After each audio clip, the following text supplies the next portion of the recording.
Against great odds, Daniel Toroitich Arap Moi, a shy and reserved former primary school teacher, took the oath of office to become Kenya's second president. Mimi, Daniel Toroitich Arap Moi,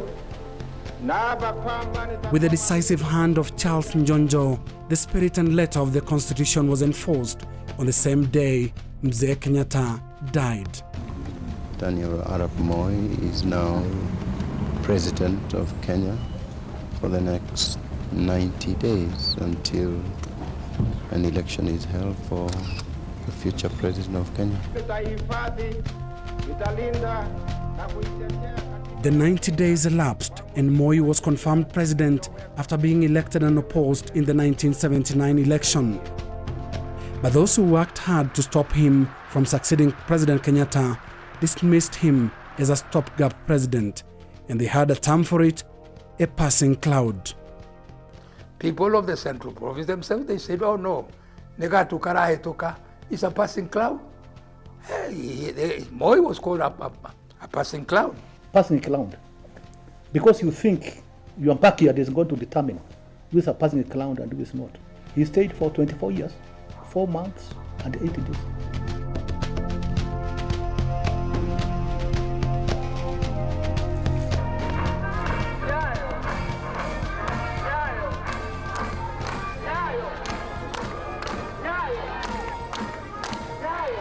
Observers of his ways say Moi made a career out of being undermined.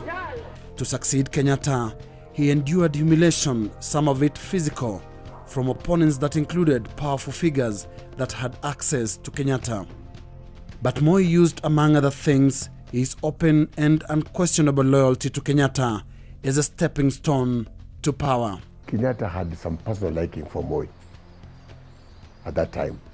Because you see, Moi was a soft-hearted person. He was not all that aggressive. He was not competitive. Although he had a lot of other people who are very competitive and were competing him, they wanted to remove him. But I think Kenyatta ruled very comfortably with Moi.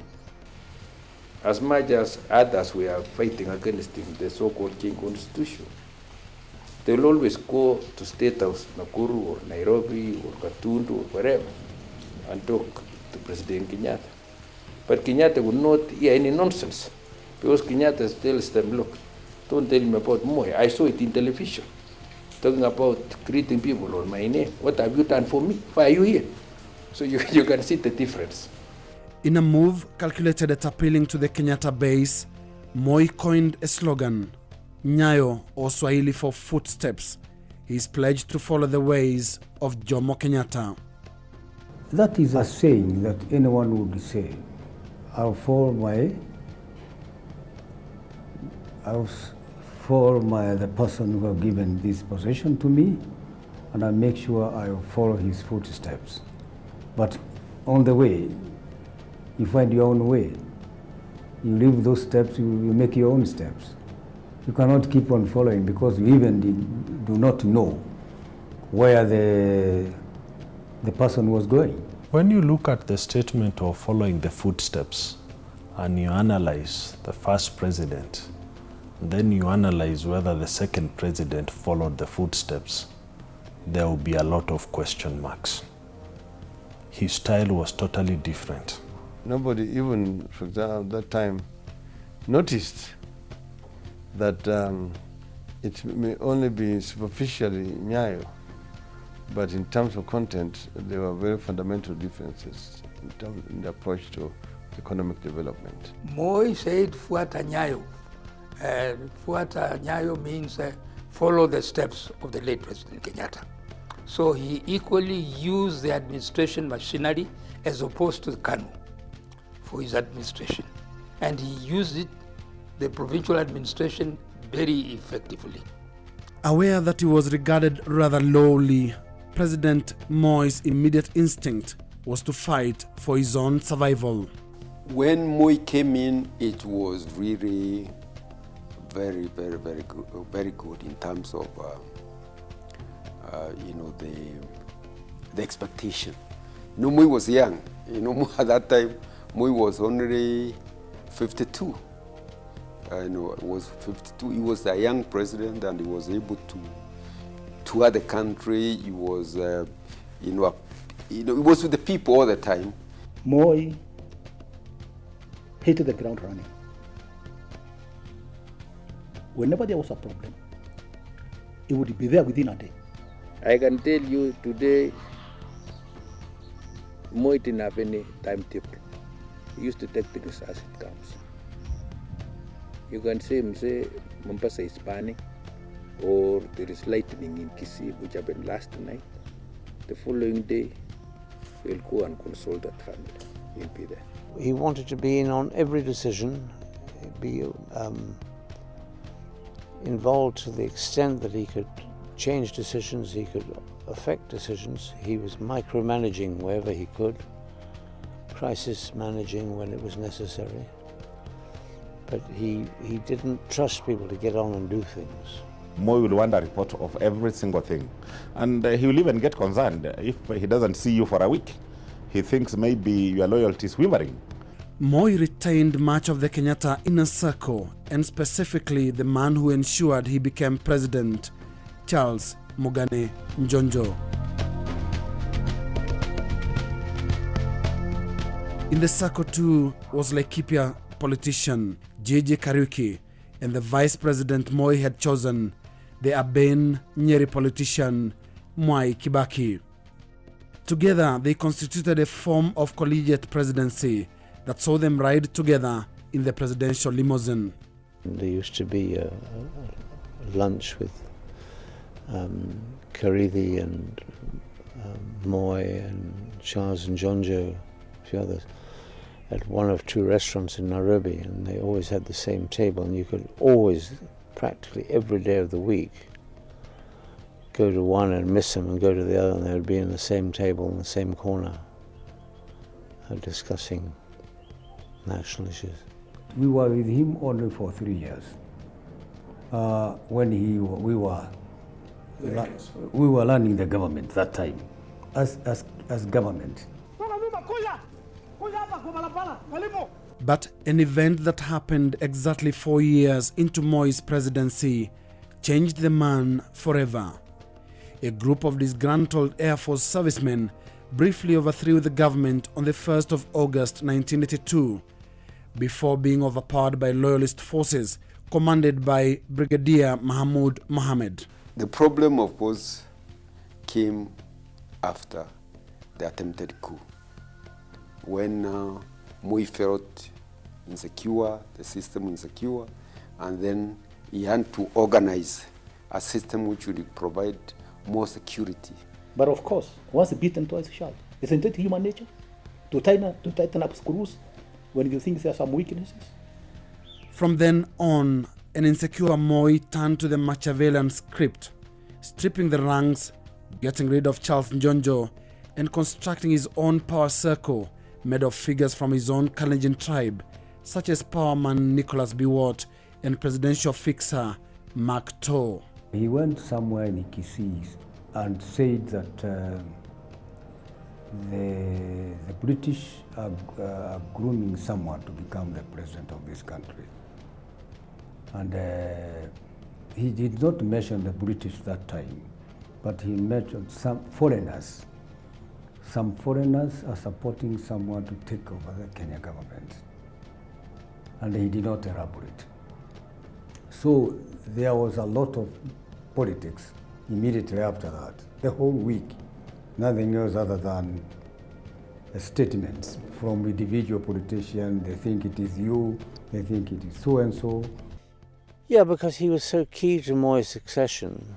And, you know, it's often said about world leaders is that somebody will put you there, but that becomes your worst nemesis, because that person knows far too much about you to be safe. And I think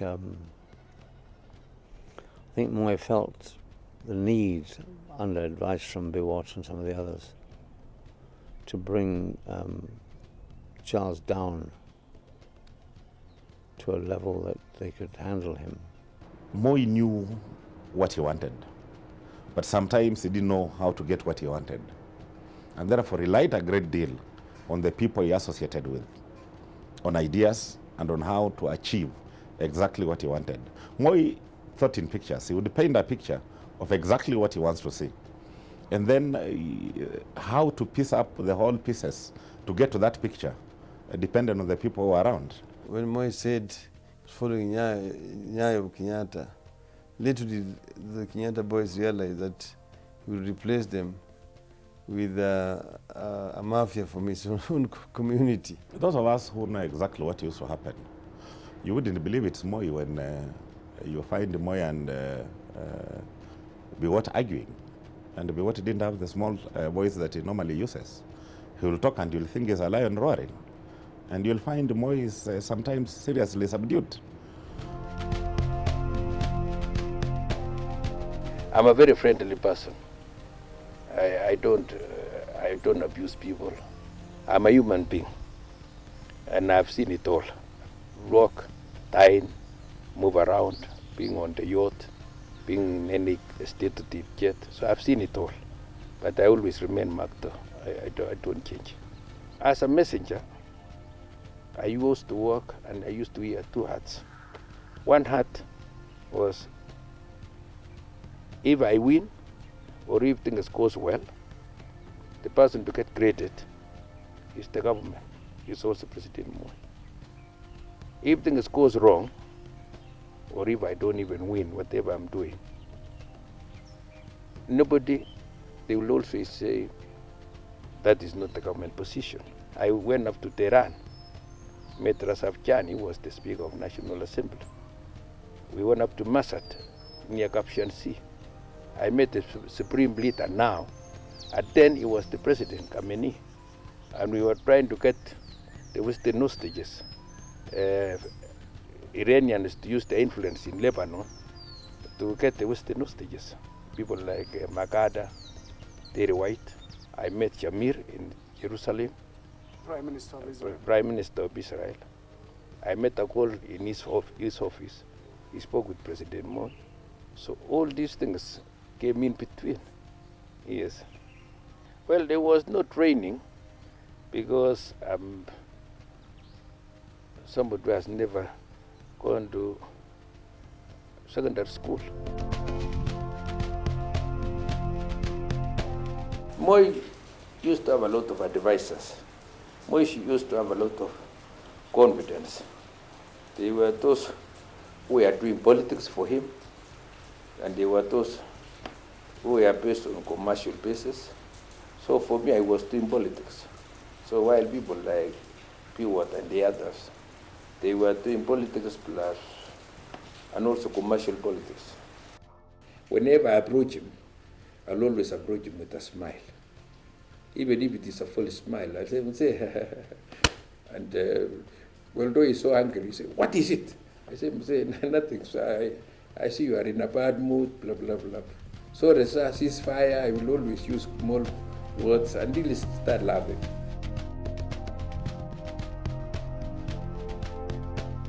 Then came the August 1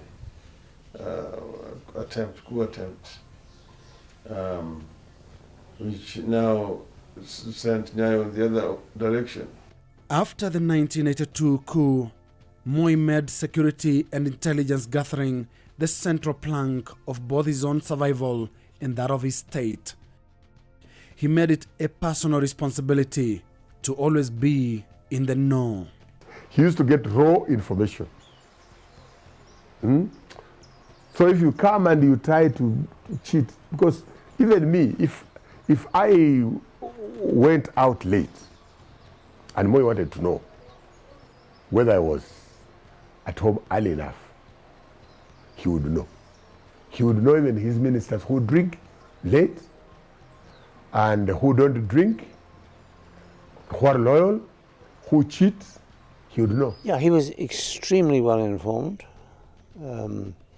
He had many lines of incoming information. Much of it had not been subjected to analysis, and so some of it was wrong. I mean, intelligence gathering is an art form but for it to be useful in governance, you need to analyze it and double check it. And he was being fed raw intelligence, some of which he dismissed rightly, some of which he accepted wrongly. He would know, his eyes were opened, and he has the ears of an elephant. You could hear everything. Whether you are waiting in Kilikoris, you will know what that you are waiting. How did the waiting go? If they were fractures or whatever, you will know. So he had the ears of an elephant. And then we had very sharp fellows in the intelligence branch. The late Kanyotu, James Kanyotu, was also of great interest. It's only sad that he went to the grave with all the secrets of who killed Pinto, who killed Mboya, who killed Jem Kari. Probably he knew everything. He had a lot of ways of getting information. In fact, I would say that if Moi was president today, in this era of mobile phones, nobody would beat him. Because you imagine he could get all that information and there are no mobile phones at that time. What about today when everybody has a mobile phone? Huh? Moi was not paranoid. He was not. He was just careful. Because what is the cardinal instinct of every living thing, every human being? It's a elongation of life. Africa, Europe, Asia were gripped by waves of assassinations. Sometimes heads of state were being assassinated at the behest of foreign governments. 1975, President Park Chung-hee of Korea was assassinated by his director of intelligence.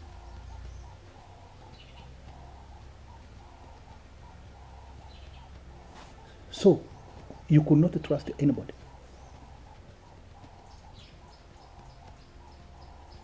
Anwar el-Sadat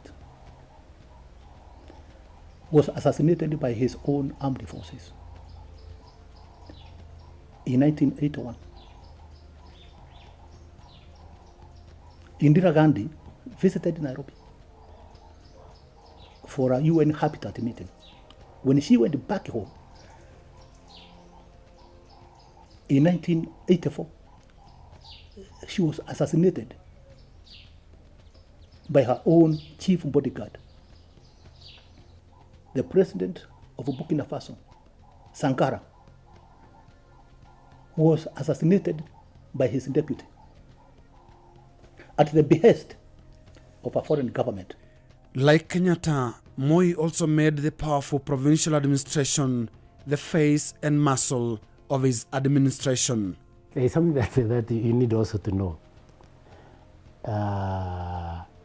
Government machinery is a machinery.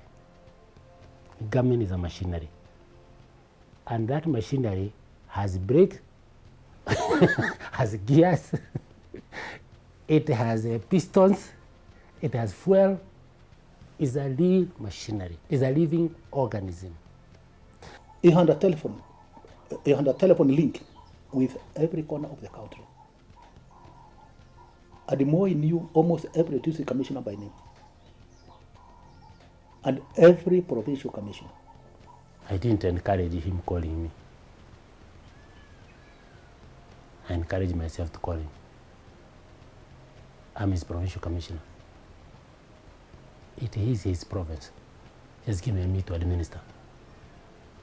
So I made sure.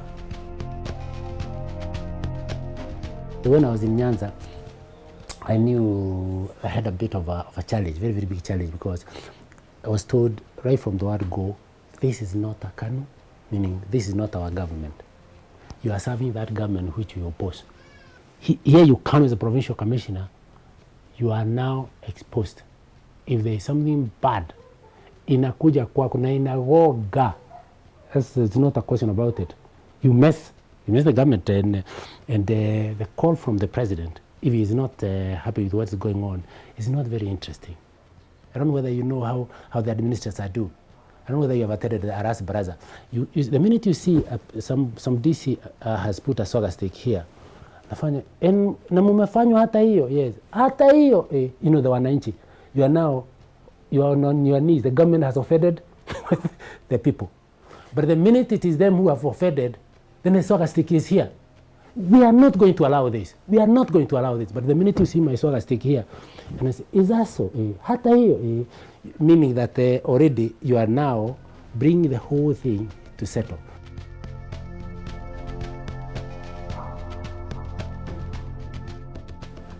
That thing was tense.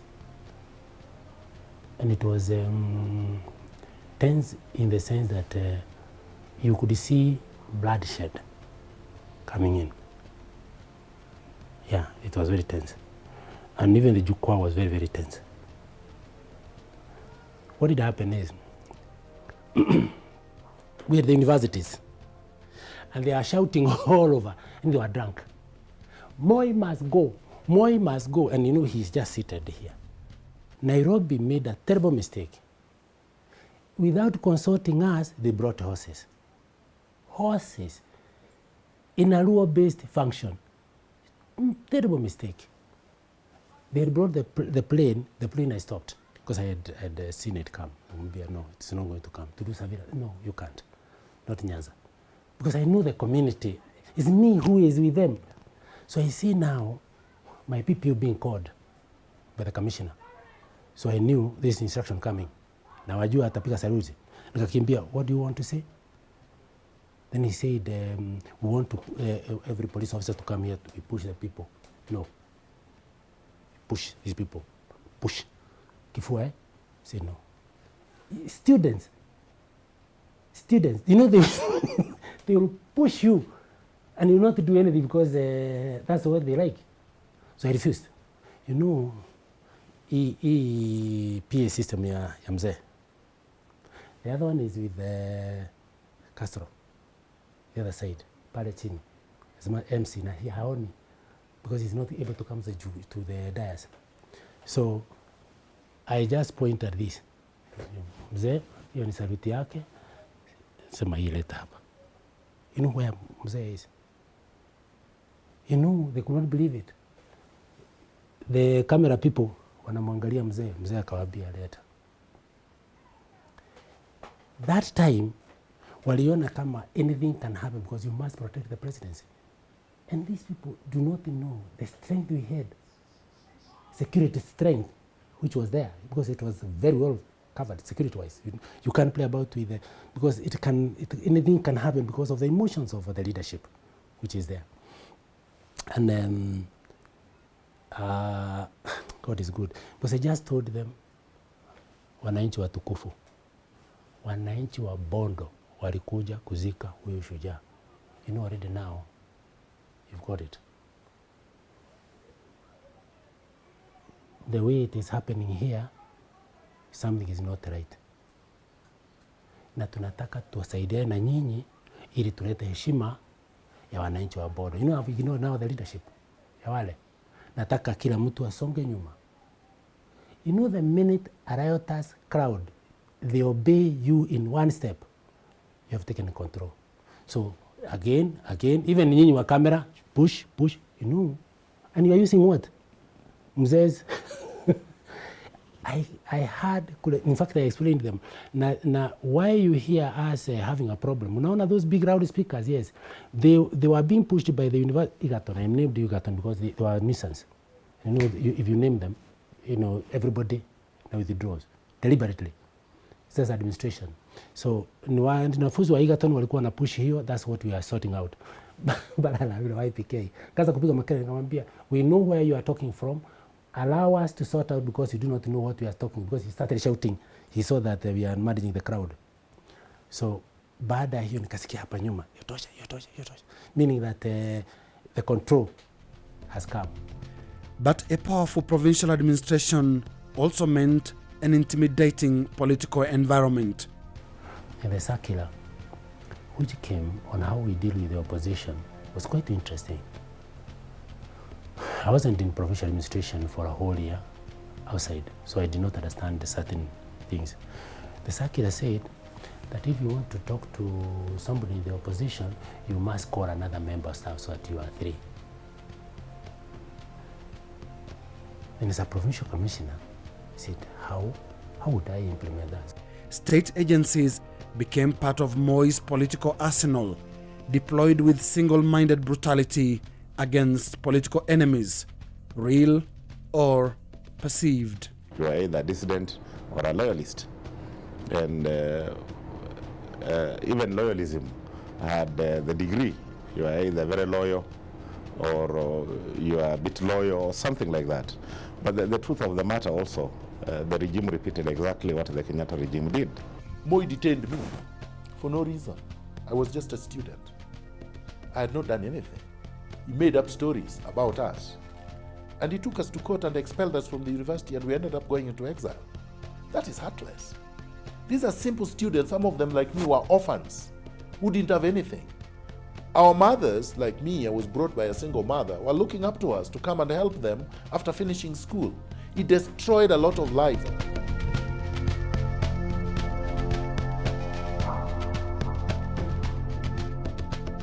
Having changed the constitution to get rid of political pluralism, Moi moved to construct KANU into an enormous monolith with massive powers shared equally by leaders at the national level and the grassroots. KANU branch chairmen in the districts were consequential to many political careers, as was the dreaded disciplinary committee headed by South Nyanza political heavyweight David Okiki Amayo. I appeared in that committee, and it was Jenga Karume and Mungai, Okiki Amayo, and Sharif Nasir. All these guys, I found them in that meeting when I was going to be considered whether I should go back to KANU or not, whether I would be around to go back to KANU or not. And the person who was speaking so harshly about my political lifetime was Okiki Amayo and Nasir. But I told them, if you think I'm not competent, or if you are not ready for me to come back to KANU, well and good, because I stayed now for 15 years outside that game. But then they finally told me to go to Laikipia and face the KANU chairman there and his group, his executive committee. I did the same. I went there.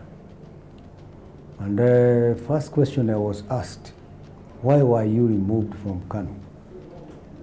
Then I said to them, I did not carry any minute with me. If there are minutes, it's you, as KANU chairman here, who can tell me why I was removed. He said, is that how you are going to speak in this meeting? I said, there's no other way I can explain myself. I don't have the record why I was removed. So they said, you go, we'll think about it. So nothing happened. You never got... I never got back until after another 4 years. How did you get back? I got back through Moi. Moi was committed to KANU, and I'm sure he's still committed to KANU up to now. And he made KANU very strong as a party. And he knew he would rule this country through the party. And that's what he did. Because he used all the KANU machinery very well. He used the KANU chairman, district KANU chairman, extremely well. A master of parallel systems, Moi introduced regional appointment as a separate tier of the complex power hierarchy he constructed. Essentially, these appointmen were his friends, people he trusted, people who could take the proverbial bullet for him. Moi was very good because he had people everywhere. When he's in Nairobi, he knows Sharibu Nasir is in Mombasa. He knew Angaino was in Meru. Peter Panabas Njore in Turkana. Lerionka Olentutu, Paramount Chief in Masai Land. Omamo in Luoland. David Okiki Amayo, South Nyanza. Mono Mutisia in Ukambani. In Malindi, Abubakar Badawi. He had a list of his elders in his road book, a list of names all over the country. He had elders whom he knew personally throughout the country. So if he wanted to see a certain person, he would just call that DO direct or the DC and tell him, please ask so and so to come and see me. Because he knew them by name and he knew them personally. So he had a lot of network that you could not cheat him. One time we attended a meeting at Kericho. It was addressed by the president, President Moi.